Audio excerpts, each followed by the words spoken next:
I enjoyed this more than I thought I would.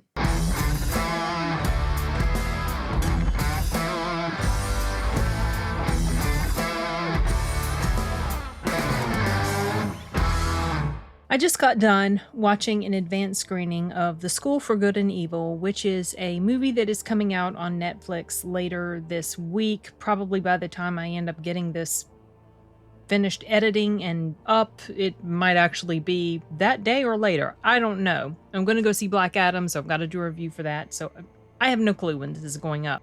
But anyway, I had never heard of this series before. Well, apparently it's a book series, and the author's name is, I'm not even going to try to say his name, y'all. No clue how to say it. I'll butcher it, but I'll try to remember to put it up in the video. At any rate, you can find out who he is by searching for The School for Good and Evil. It's a series of 6 books from what I understand, and I think he has just recently come out with, like, I guess a prequel novel or something earlier this year in May.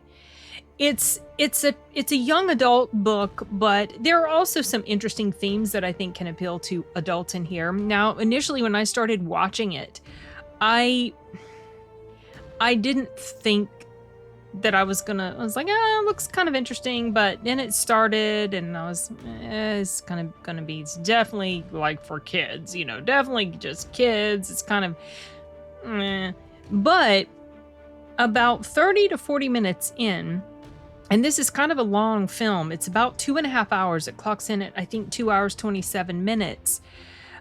It didn't feel overly long. I felt like the pacing was really well done, in my opinion. Well, that's redundant to say that, but to feel and in my opinion. Okay, whatever. The pacing was done well. There were so many characters that you had to be introduced to and get to know, and it really didn't feel like they rushed them.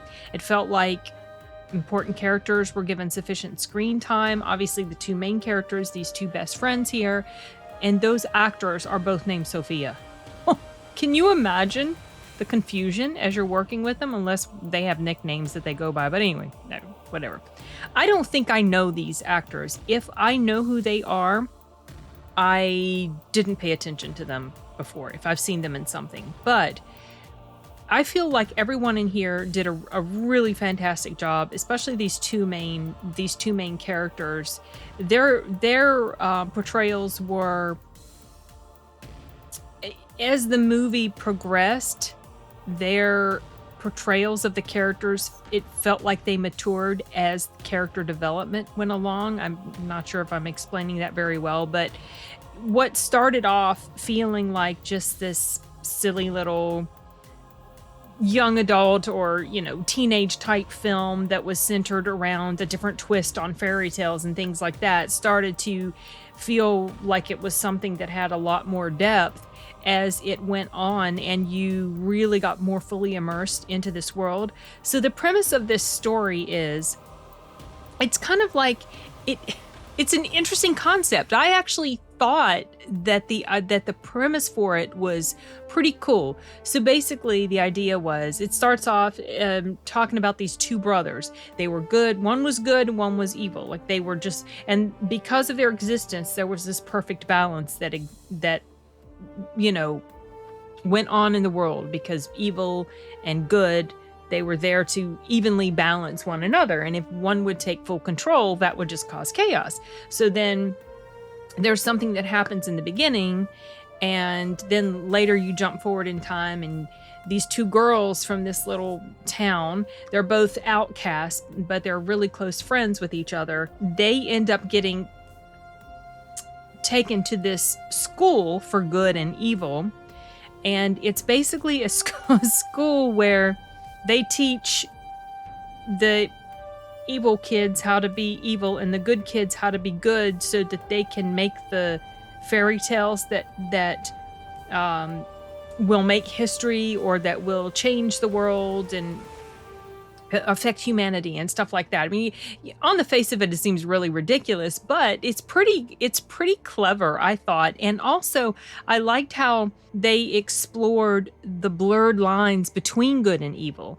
And this girl, this character, her name was Agatha, and the other girl's name was Sophia, which is funny because both of their names are Sophie. Oh, no, her name was Sophie, which is really close. Anyway, they both end up in what appears to be the opposite school for their personality or the way they seem to be.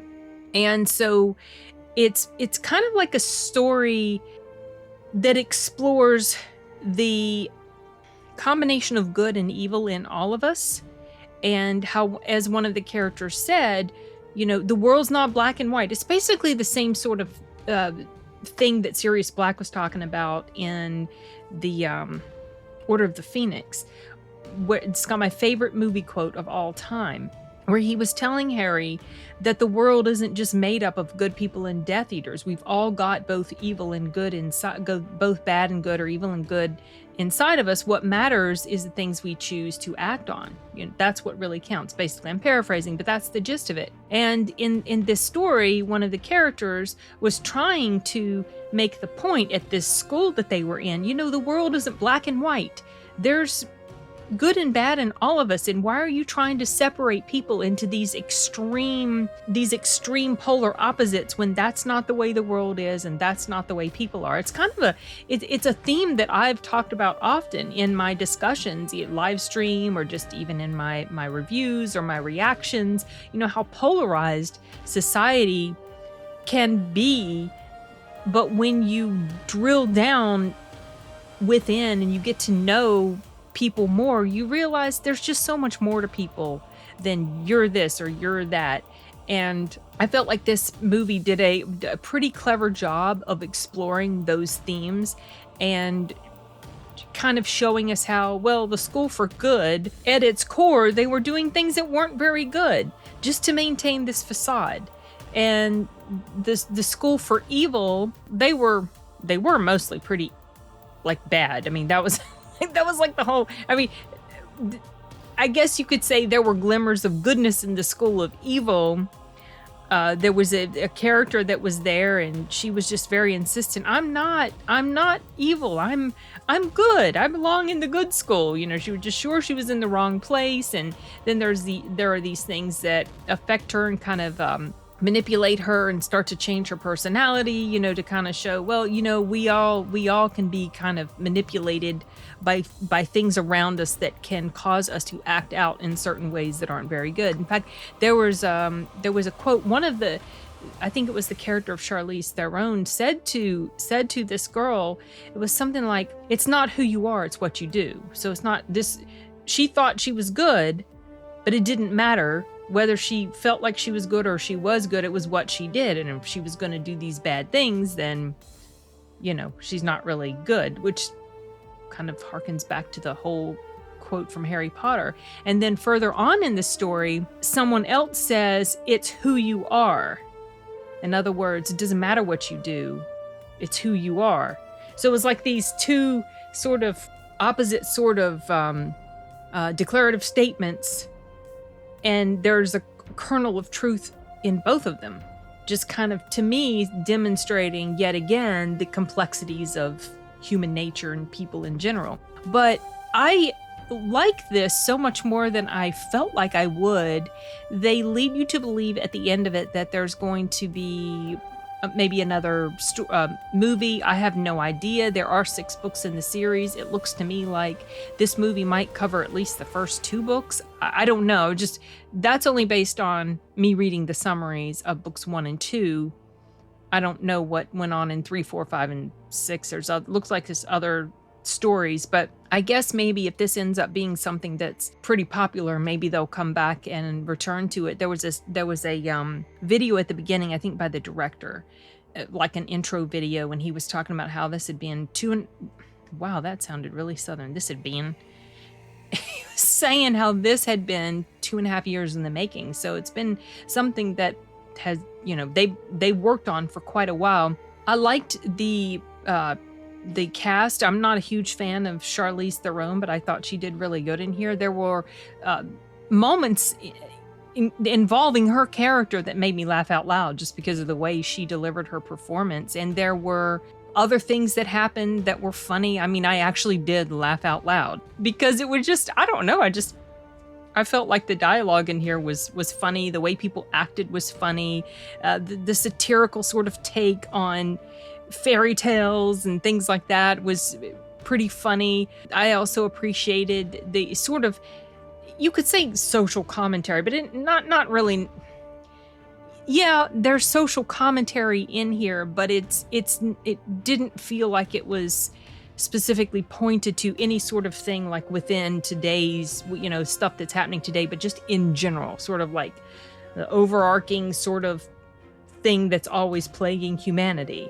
Good people, bad people, fighting, people not wanting to listen to reason, people trying to pigeonhole other groups into a specific sort of narrative or whatever. That sort of thing has just been part of humans and the way we are forever. So it didn't feel like there was, any sort of messaging or whatever. Maybe some people will look into it and see certain things that didn't jump out at me, but I feel like at its core, this is a story about true friendship, being able to conquer anything and being able to win in the end because of the power of the love of true friends, not like romantic love, but friendship love that draws humans together and wants us to connect with each other, that sort of thing. There is, romance stuff going on, but at its core, that's not really what this is about.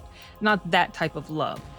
The other more, I don't know how to describe it, the more platonic sort of love, let's say.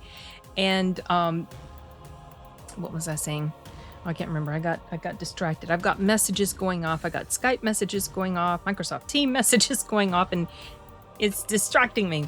What was I getting ready to say? I was talking about the black and white thinking, interesting concept, manipulation of evil that can turn good into evil, or that can prompt good people to do bad things, which, all of these sorts of themes are things that it's just part of the way people are, and it's often explored in movies. And this was just a more lighthearted way of tackling that subject matter, but at the same time, there were moments of seriousness and scenes that were pretty touching. So that's why I feel like in a way this can appeal to adults as well. I think that if you don't mind this sort of setting or environment in which a story is told, you'll probably enjoy it. But you might not. I mean, there's some people that are just like, no, I'm not interested. And, I completely get that. It's not like this is a Top Gun Maverick or, something that just wows you so much. But for me, it was fun.